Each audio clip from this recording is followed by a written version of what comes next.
Hi everybody and welcome to Barefoot Radio, the show that aims to guide and support you in connecting, transforming and growing in all things love, soul and spirit. I am your host, Leanne, the Barefoot Medium. I'm an international medium, twin flame, transformational coach and author who is absolutely passionate about reconnecting people with their loved ones who've passed over, as well as providing people with practical knowledge and guidance, tools and techniques you can use in your everyday lives to embrace what you love and what brings you into connection with your joy, so you can be more of your authentic self and manifest all that you desire in life. Feel free to kick off your shoes, sit back, relax and enjoy today's episode where I'm joined by Karen Purves as we discuss gratitude, helping with grief and loss. Now, Karen's practice of gratitude and appreciation encompasses all facets of her life, seeing her through the highs and the lows of life, and especially helped her to move through the grief and loss of her daughter. Welcome, Karen. Hello, Leanne, and thank you very much for inviting me to join you today. I'm very excited.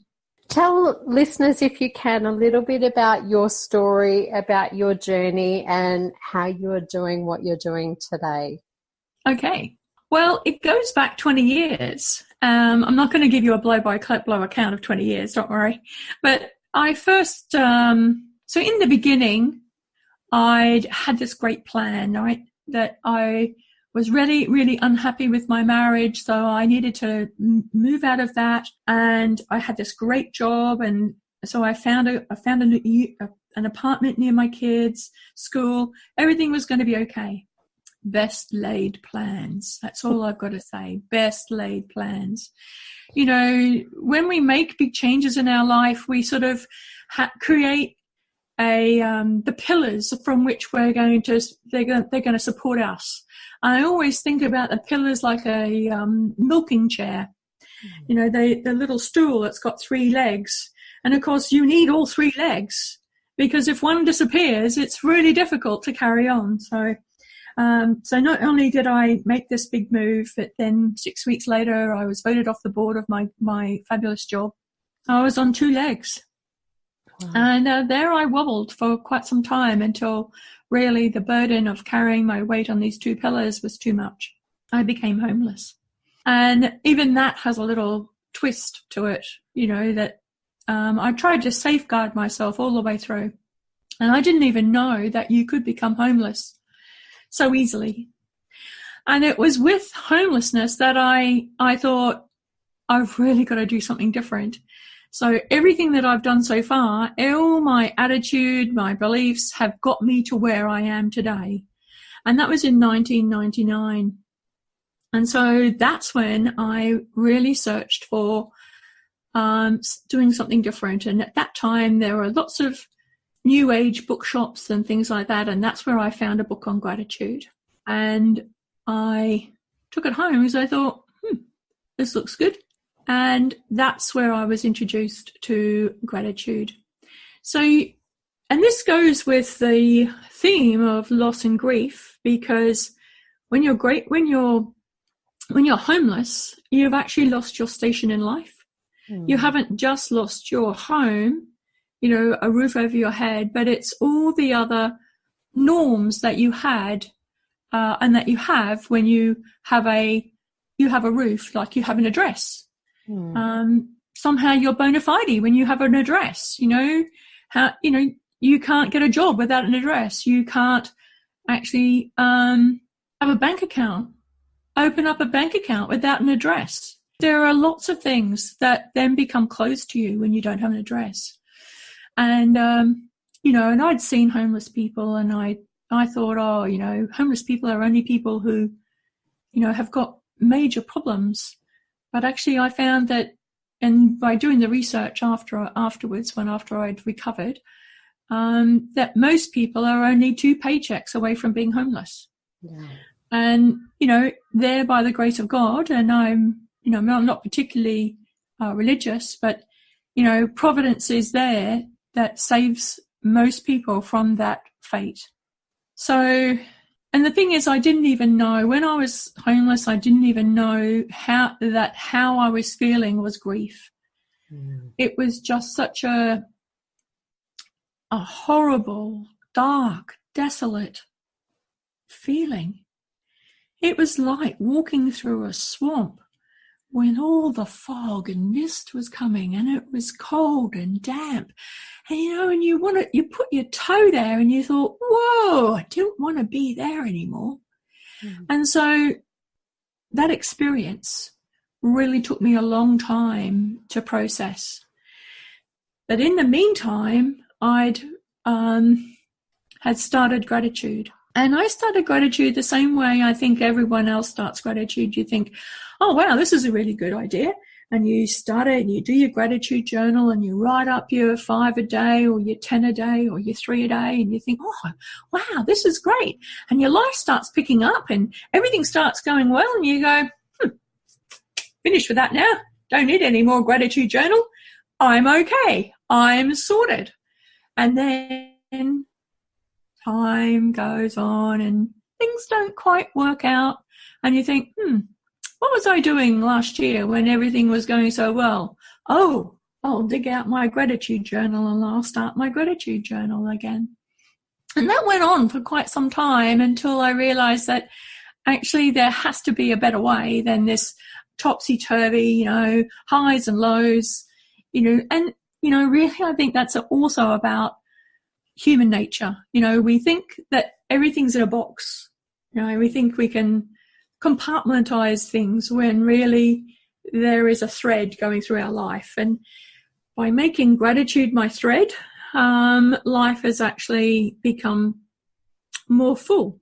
It hasn't protected me from further losses and further grief, but it has given me the tools, really, the perspective, the understanding that when curveballs arrive, when shit hits the fan, gratitude's there to help you.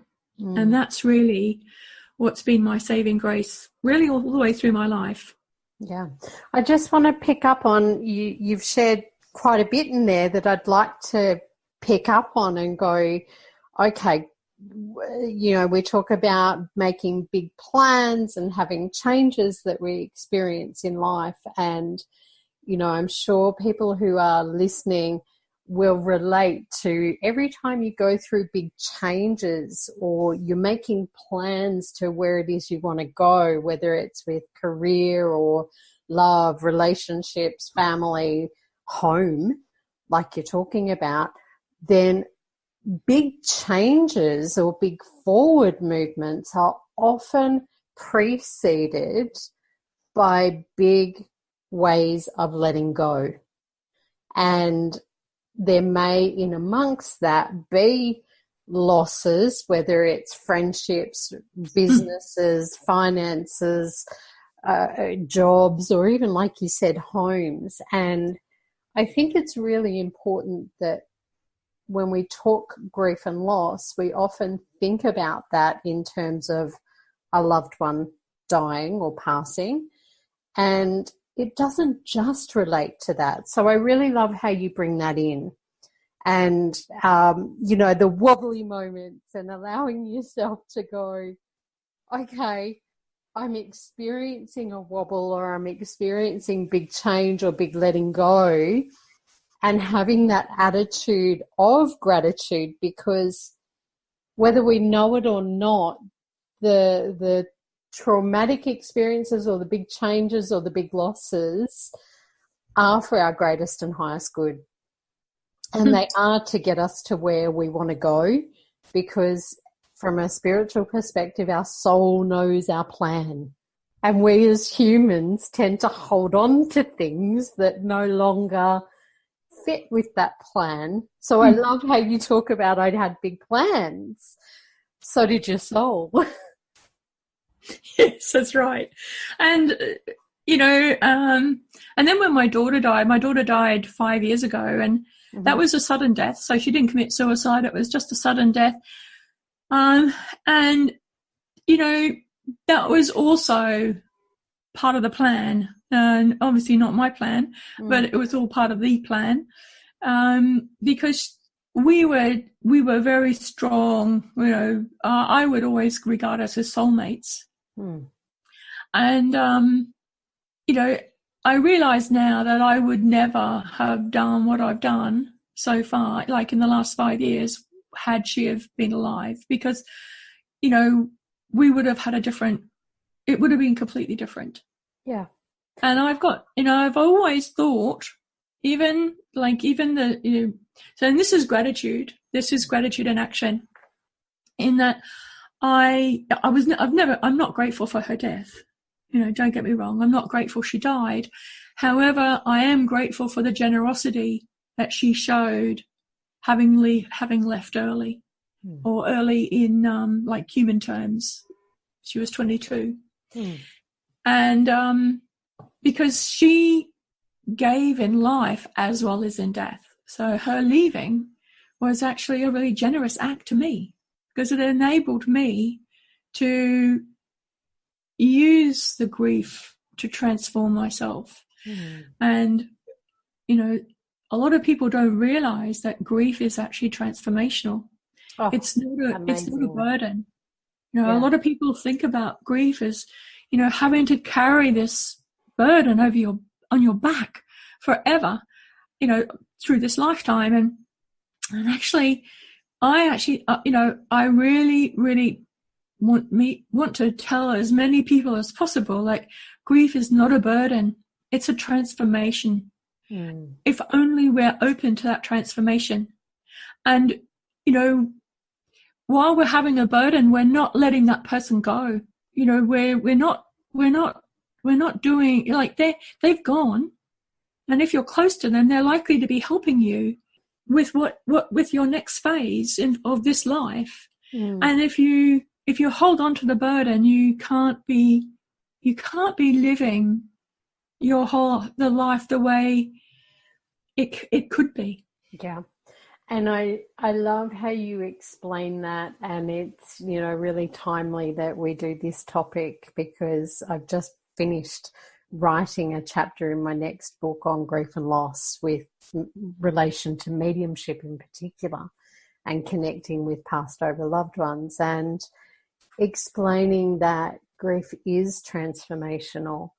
It is a gift if we're able to look at it in a way that serves our soul, because you're right, our loved ones can be soulmates as well, and that's what a lot of people don't realize. Soulmates can be friends, family, lovers, partners, whatever. And a soulmate is simply someone who's here to connect with us as part of our journey in this lifetime, whatever that experience two souls agree to.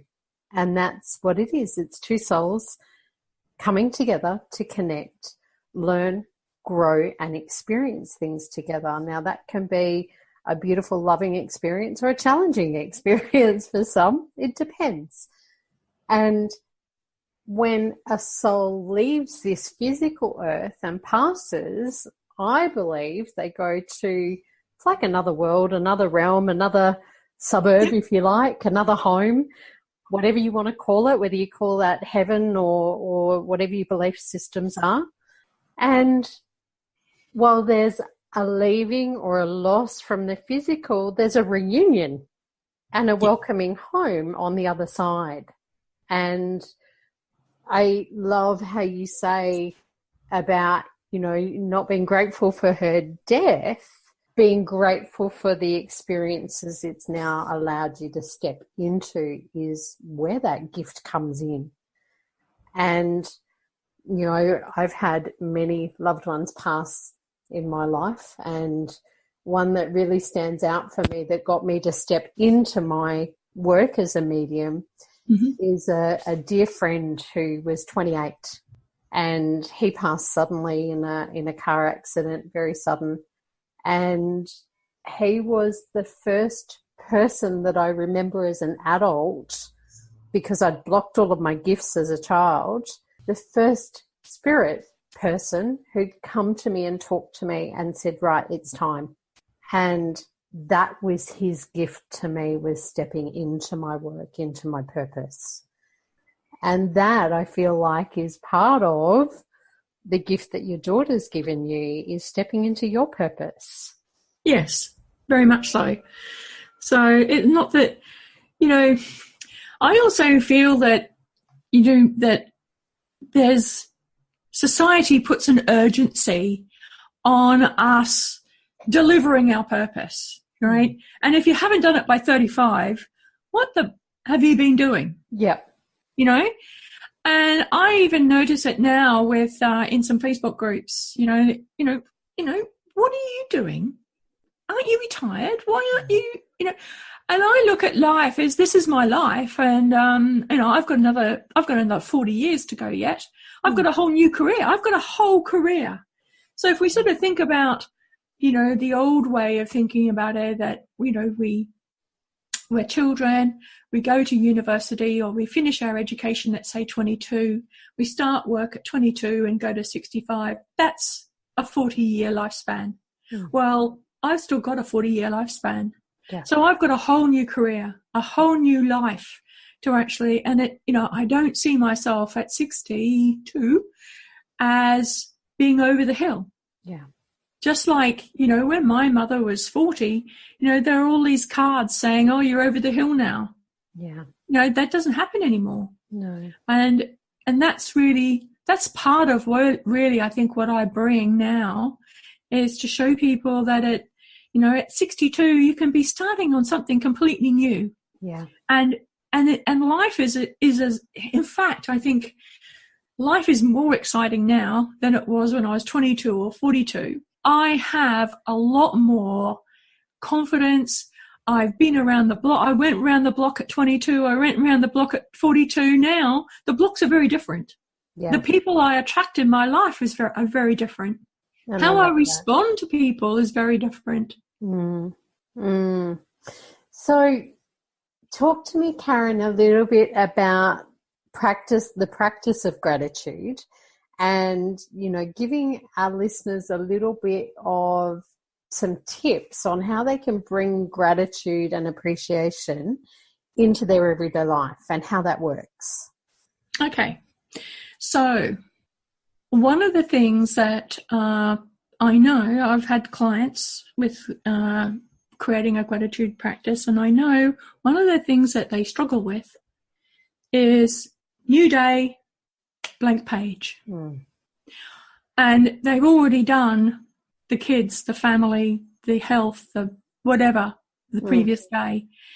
And really what the biggest thing I can offer you is that if you think about your family or you think about your kids, you don't say, I'm grateful for having my kids.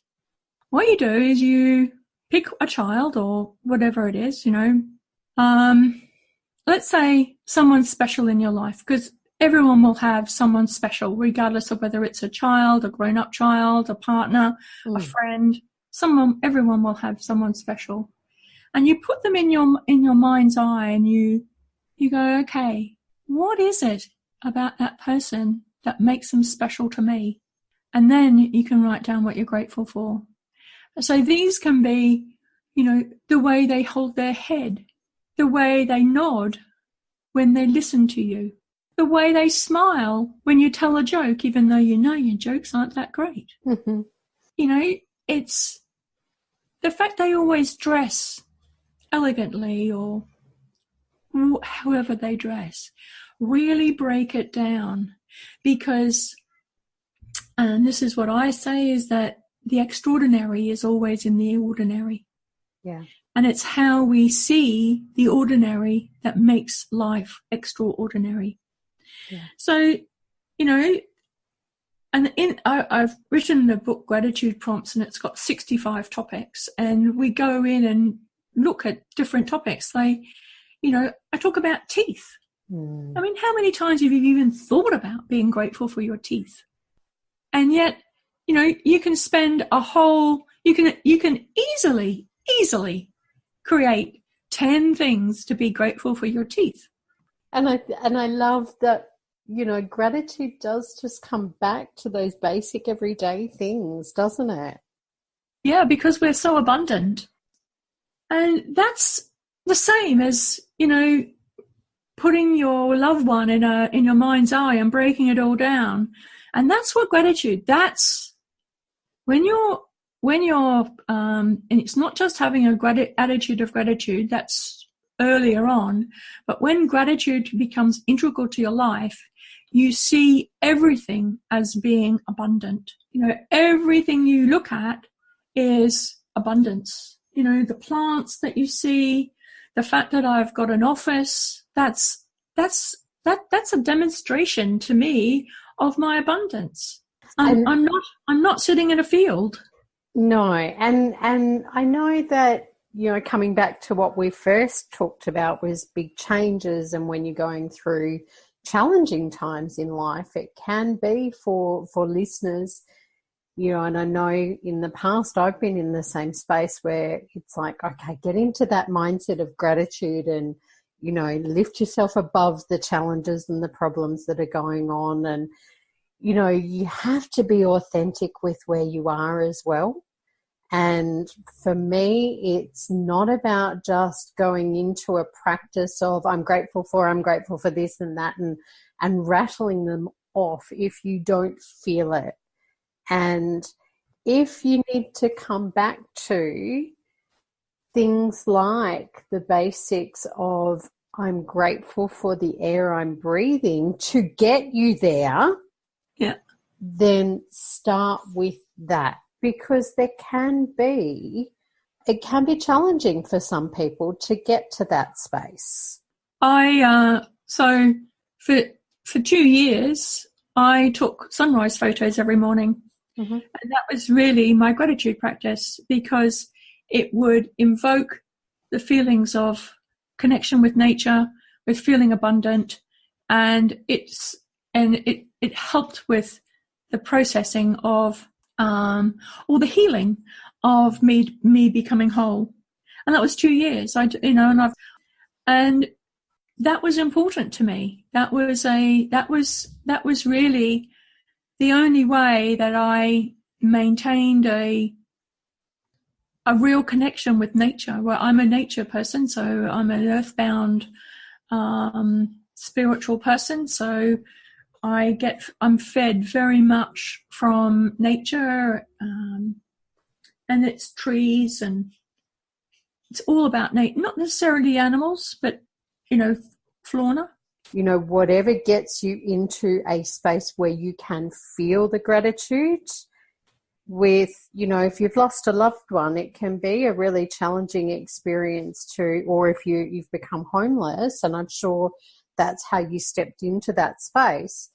It can be really challenging for people to go, I'm grateful for this experience, and see what's in it for them. So start with things like the sunset, start with things like the air, start with, the fact that you've got whatever you've got. So, for you, that's what got you that feel. And other people might be about getting in the water.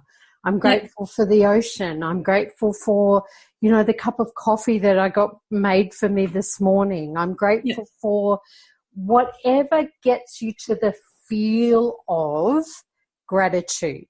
Do that. Yep. But also you can, there's also another thing that you might have your eyes shut. And I don't necessarily mean your physical eyes. So when we're wounded, we may just be in that cocoon where we live in that woundedness. And the big step is to actually be open to looking at the clouds, to going for a swim, to seeing a sunrise or seeing a sunset or seeing the perfection of a bloom.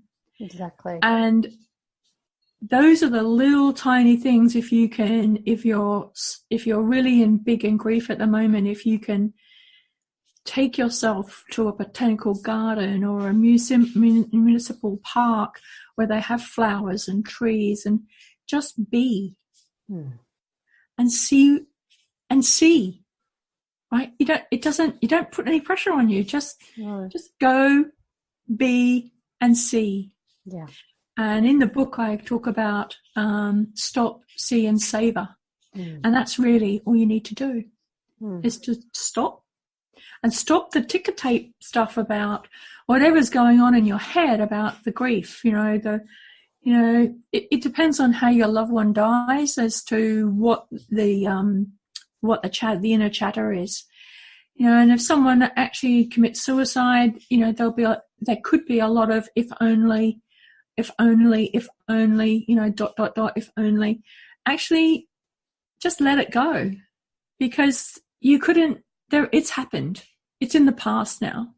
There's no if only, and that happens with lots of different ways that people die. We beat ourselves up unnecessarily, because that person, it was all set out that it was going to be done. It was going to be like that.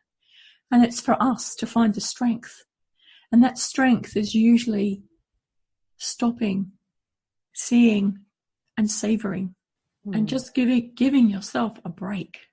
And I'm just getting mindful of the time that we've got here, Karen. So I am going to say thank you so much for sharing your journey around grief and how you've stepped into your practice of gratitude to support you through that, whether it was through your experiences of homelessness or through your loss of your daughter.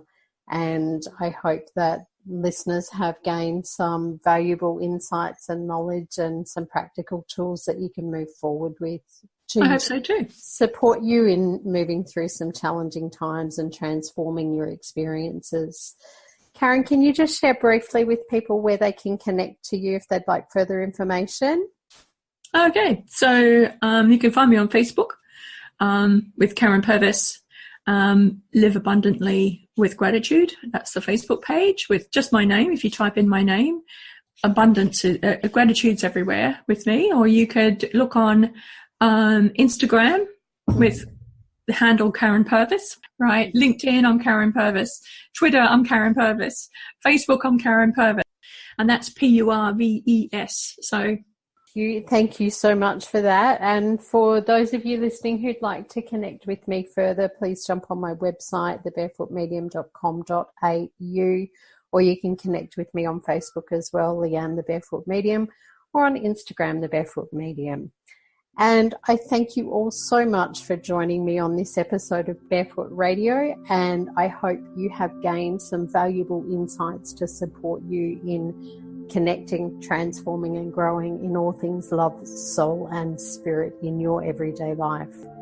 Wherever you are, whatever you are doing, and whoever it is you are with, I wish you a magical and loving and joyful journey, and I look forward to connecting with you in the next episode of Barefoot Radio.